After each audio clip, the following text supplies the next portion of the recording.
نحمد و نصلی علی رسولہ الکریم اما بعد۔ روزہ کیا ہے اور کس آدمی پر فرض ہوتا ہے؟ روزہ رکنے کا نام ہے اور شریعت کی اصطلاح میں صبح صادق سے لے کر غروب آفتاب تک کھانے پینے اور جماع سے رکنے کا نام روزہ ہے۔ اور اس کے ساتھ ساتھ یہ تو ہے جو ظاہری طور پہ ان آداب کی رعایت ضروری ہے، اور باطنی طور پہ روزہ اور اس کی حقیقت یہ ہے کہ آدمی ہر طرح کی برائیوں اور گناہوں کو چھوڑ دے، جیسے حضور صلی اللہ علیہ وسلم کا ارشاد ہے، فرمایا کہ جس روزہ دار کو من لم یدع قول الزور والعمل به فلیس للہ حاجۃ فی ان یدع طعامہ وشرابہ، کہ جو آدمی کہ اس کا روزہ اسے باطل کلام اور باطل کام سے نہ روکے، فرمایا کہ اللہ کو پھر ایسے بندے کے بھوکا اور پیاسا رہنے کی کوئی ضرورت نہیں۔ حاصل یہ کہ روزہ حقیقت میں ایک پریکٹس ہے۔ اللہ رب العزت نے اس امت کے لیے 1 ماہ کے روزے فرض فرمائے، اس میں بڑی حکمتیں ہیں۔ کم ہوتے تو شاید یہ مقصد حاصل نہ ہوتا، یہ پریکٹس، یہ مشق اور یہ عادت بن جانا یہ حاصل نہ ہوتا، اور اگر اس سے زیادہ سال میں کئی بار یہی 1 ماہ کا روزہ لازم ہو جاتا تو اس میں پھر امت پر، اللہ کے بندوں پر مشقت جو ہے نا وہ لازم آتی، مشقت میں پڑ جاتے۔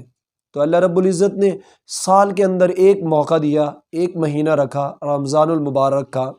کہ جس کے روزے رکھ کے انسان اپنے ظاہر و باطن کو پاک کر سکتا ہے اور اس کا تزکیہ کر سکتا ہے۔ لہٰذا جہاں تک اس کی شرعی اصطلاح کے مطابق کھانے پینے جماع سے رکنے کا نام ہے، اس کے ساتھ ساتھ